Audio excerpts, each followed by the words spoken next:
वास्तवमा भन्यो भने युवाहरू देशको एउटा सम्भाग पनि हो र यसपालि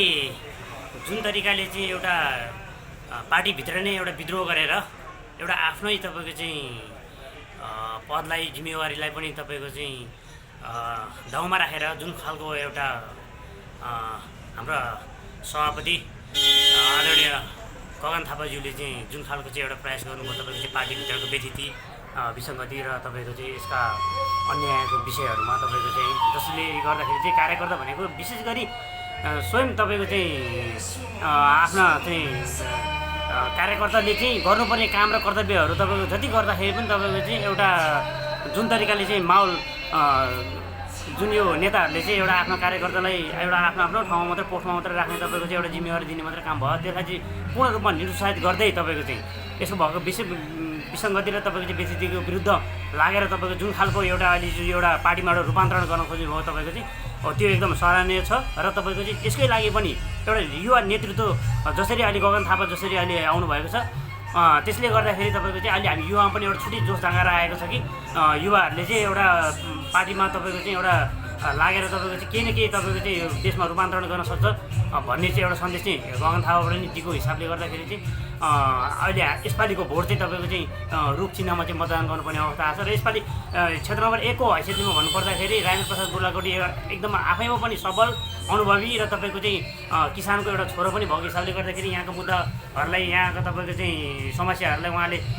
नजिकबाट निहालेर चाहिँ अहिलेसम्म अगाडि बढ्नु भएको हिसाबले जहाँसम्म लाग्छ यहाँको यो समस्याहरूलाई यावत समस्याहरूलाई चाहिँ उहाँले चाहिँ निराकरण गर्नुहुन्छ भन्ने पूर्ण विश्वासका साथ पनि उहाँको एउटा अहिले जेन्जी भन्ने खालको जुन खालको चाहिँ एउटा कुराहरू आइरहेको छ त्यसलाई पनि तपाईँको चाहिँ वास्तवमा भन्यो भने एउटा अलिकति हाम्रो सोचमा पनि परिवर्तन ल्याउनु पर्ने अवस्था छ। जेन्जी भन्नाले बित्तिकै तपाईँको चाहिँ एउटा बच्चा एउटा उमेर समूहको मात्रै नभइकन एउटा मानसिकतामा पनि तपाईँको चाहिँ जेन्जी हुन आवश्यक छ जुन चाहिँ एउटा हाम्रो राजेन्द्र प्रसाद बुर्लाकोटीमा छ र उहाँले तपाईँको चाहिँ जुन तरिकाले अहिले जुन 1 नम्बर क्षेत्रले चाहिँ जुन तरिकाले चाहिँ अगुवाई गर्नुभएको छ यसले पक्कै पनि तपाईँको चाहिँ भोलि भावी दिनहरूमा उहाँले चाहिँ क्षेत्र नम्बर 1 लाई चाहिँ एउटा निकास दिन सक्नुहुनेछ एउटा विकासको माध्यमबाट चाहिँ तपाईँको चाहिँ यहाँको शिक्षा रोजगारी स्वास्थ्य यो सबै यावत कुराहरूलाई किसानहरूको मुद्दाहरूलाई तपाईँको चाहिँ उहाँले उठाउन सक्ने एउटा क्षमतावान तपाईँको चाहिँ उम्मेदवार हुनुभएको हिसाबले पनि उहाँलाई तपाईँको चाहिँ यसपालिको चाहिँ यो प्रतिनिधि सभाको निर्वाचनमा निर्वाचित गराउनुपर्छ भन्ने हाम्रो ठम्याइ हो र तपाईँको चाहिँ उहाँलाई जिताउनु पर्ने पनि तपाईँको चाहिँ अहिलेको चाहिँ आवश्यकता हो भन्ने मलाई लाग्छ। र अहिले विशेष गरी जुन तरिकाले चाहिँ अहिले यो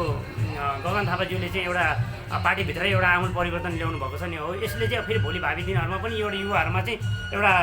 केही गर्न सक्ने र युवाहरूलाई समेट्ने खालको जुन खालको एउटा उहाँले जुन एउटा भिजन ल्याउनु भएको छ त्यसले गर्दाखेरि युवाहरू चाहिँ विदेशी पलायन नभइकन तपाईँको चाहिँ देशमा केही रोजगारी सृजना पनि हुनसक्छ भन्ने पूर्ण विश्वासको पनि तपाईँको चाहिँ हामीले लिएको छौँ र भोलिको दिनमा जुन तरिकाले अहिले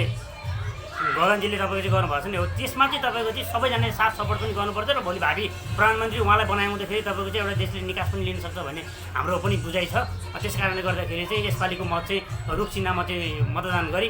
भारी मतले तपाईँको चाहिँ राजेन्द्र प्रसाद बुर्लाकोटी क्षेत्र नम्बर 1 का चाहिँ हाम्रो प्रतिनिधि सभाको उम्मेदवार उहाँलाई चाहिँ विजय गराउनुपर्छ भन्ने हाम्रो चाहिँ सबैजनाको चाहिँ